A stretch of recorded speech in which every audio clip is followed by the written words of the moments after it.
Syarat pertama, kalau ingin mendapatkan surga Firdaus tadi dan kebahagiaannya diturunkan ke bumi, dibawa sampai mati, masuk ke alam kubur lebih bahagia lagi, maka amalan pertama untuk melatih menguatkan iman itu, coba berlatih untuk menunaikan sholat dengan khusyuk.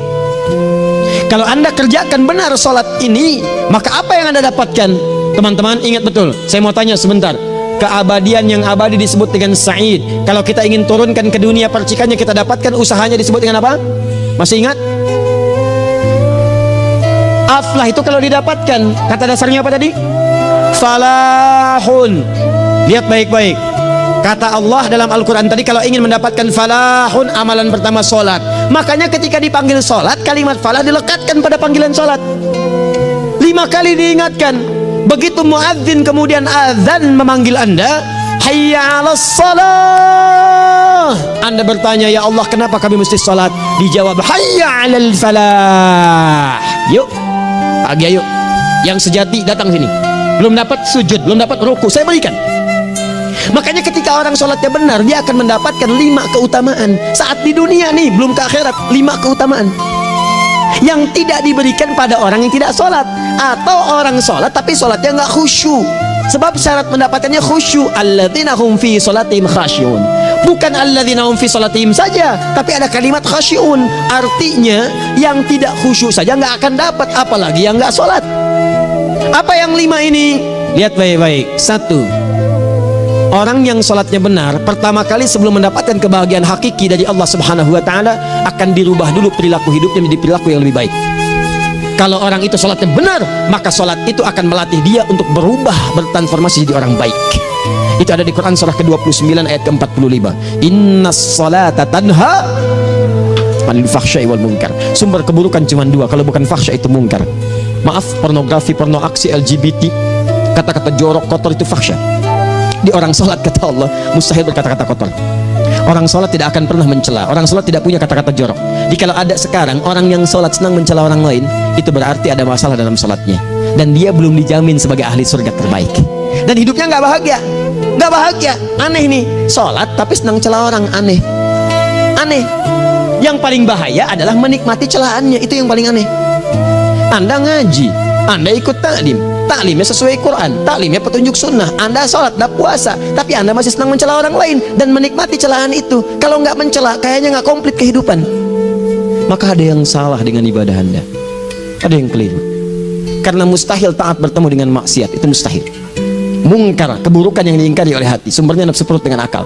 Bohong, mencuri, menipu, membunuh, merampok, membegal, mabuk dan sebagainya, itu namanya mungkar. Orang sholat gak mungkin mengerjakan mungkar. Jadi kalau sholat kita benar, cukuplah Anda sholat, maka Anda akan jadi orang baik.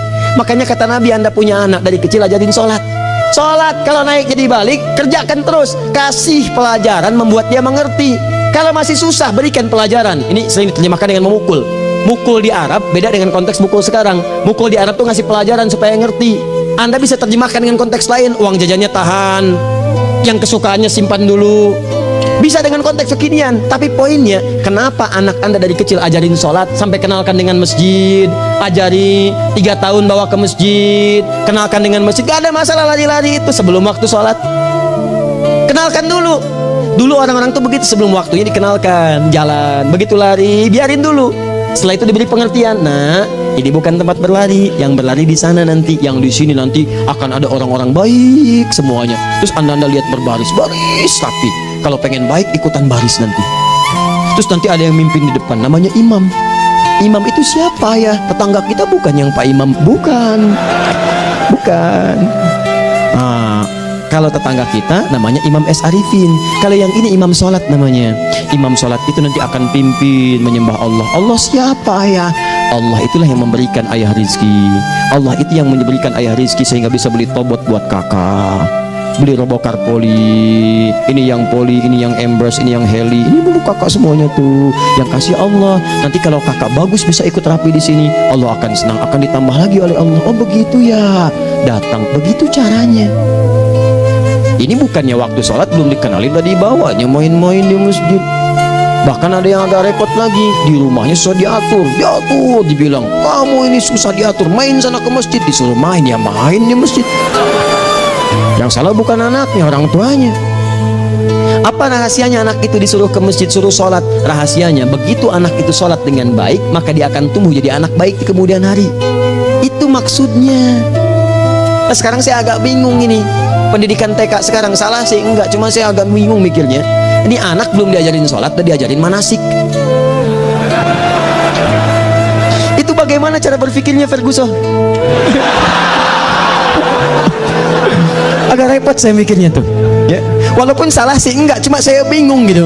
Kenapa nggak dikerjakan tahap yang pertama dulu? Tangga itu kan berurutan, nggak bisa Anda lompat langsung ke 5. Kan 1, 2 belum terlewati. Jelas ya? Nah, ini gambarannya. Sholat nih, 1 pasti baik. Ini kalau sekarang sholat, lisan belum baik, mata belum baik, sampai ke kaki, berarti ada yang salah sholatnya tuh. Ada yang nggak tepat. Tangan sembarangan, snack orang ngambil. Awas. Tuh sendal orang, mau wudhu nggak ada sendal, pakai sendal orang. Udah bilang belum? Kehujanan pakai payung orang. Udah bilang belum? Ya kan gampang Ustaz. Ini kan juga mungkin diikhlaskan karena Allah. Ya ikhlas, cuman pakainya belum minjam. Bagaimana kalau sedang pegang payung itu keluar, Anda meninggal? Coba mikirin ke situ. Coba ke kantor, kalau didorong proyek yang gak jelas minta tanda tangan, pikir dulu bagaimana kalau meninggal. Kemarin saya sama teman-teman artis saya katakan begini, Anda ya, kalau Anda mengaji dengan saya, jangan pernah menerima peran maksiat. Walaupun itu sekedar adegan, tapi itu maksiat. Kalau bayangkan ketika Anda memerankan itu, Anda diwafatkan oleh Allah Subhanahu Wa Taala. Maka demi Allah saya katakan tidak ada faedahnya Anda ngaji sekarang, ngaji besok. Ketika Anda menerima peran itu, Anda wafat dalam keadaan bermaksiat di hadapan Allah Subhanahu Wa Taala. Maka saya pun katakan pada Anda, ayo belajar yang betul, pahami, bangun sholat, belajar, dalami seperti orang tua kita dulu. Tinggalkan nyontek, budaya yang nggak jelas. Rasakan ketika nyontek Anda wafat, apa yang Anda dapatkan? Di Libya itu kalau nyontek, di Libya ya, saya pernah sekolah di Libya nih, itu kalau nyontek dibiarin aja dulu, dan rekornya 100% ketahuan. Begitu sudah selesai, cuma jeda 2 jam, langsung ada panggilan, si fulan silahkan datang ke kantor. Apa yang disediakan di kantor sudah siap. Anda diberi waktu 2 jam dari sekarang, siapkan beres-beres koper Anda. Di sini tertulis Anda akan pulang, tiketnya sudah lengkap, dikawal 2 orang, dituliskan di situ anak ini nyontek gak boleh kembali ke sini. Libya.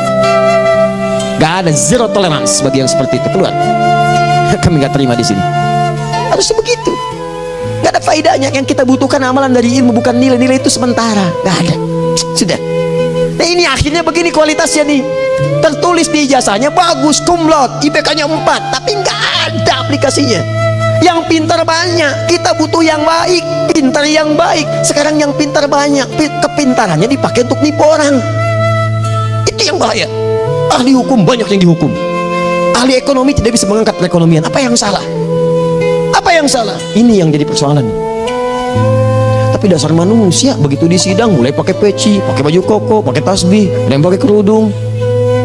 Luar biasa. Nih 2 orang kalau sholatnya benar, Allah akan berikan ketenangan dalam jiwanya. Tenang hati.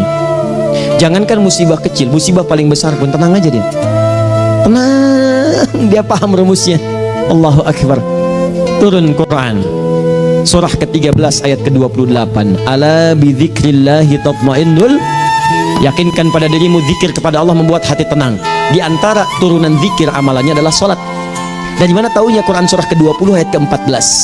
Innani anallahu la ilaha illa ana fa'budni wa aqimis salata li dzikri. Saya Allah, kata Allah ke Nabi Musa.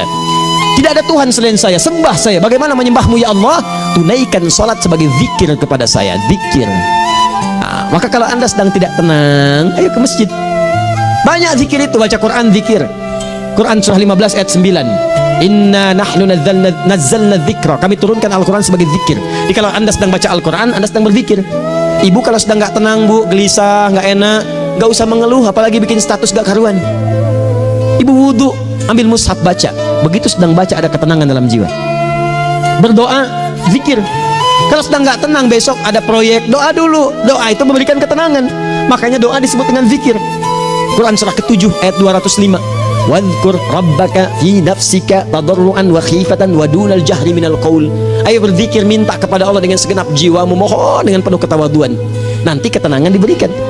Menghafal Quran, baca itu zikir. Quran surah ke-54 ayat 17, 22, 32, 40. Walaqad yassarnal Qur'ana lidzikri fahal mim mudzakir. Menyebut nama Allah Al-Asmaul Husna itu zikir. Sedangkan ada persoalan ya Allah, ya Allah, ya Allah, ya Rahman, ya Rahim, ya Malik, ya Qudus, ya Allah, ya Allah, ya Allah, ya Allah. Zikir. Dalilnya Quran surah kedua ayat 152. Fadhkuruni azkurkum. Sebut namaku, zikir, apapun akan mengingatmu. Gimana menyebutnya? Ditafsir di Quran surah 17. Ayat keberapa? 110. Qulid Allah awid Rahman ayyamma tad'u falahul asmaul husna. Sebut nama Allah. Itu menenteramkan pada jiwa. Sedangkan sholat gabungan dari semua zikir tadi. Bukankah dalam sholat Anda baca Al-Quran? Bukankah dalam sholat Anda menghafal Al-Quran? Bukankah dalam sholat Anda berdoa? Bukankah dalam sholat Anda istighfar? Anda mohon digabungkan semua itu. Amalan sholat menggabungkan semua jenis zikir. Masa Anda nggak tenang juga? Makanya sholat, jangankan sholat ya, tempat sholat itu yang menenangkan. Tempat sholat, tempat paling tenang di muka bumi. Kalau nggak percaya silahkan ya, Anda sebelum masuk ke Istiqomah ini, begitu Anda masuk kan perasaannya beda kan? Lain. Silahkan cek, kalau cari ketenangan datang ke masjid. Masuk, wudhu masuk, sholat 2 rakaat tenang, dekat kipas angin, saking tenangnya plak ngantuk tidur. Beneran enak.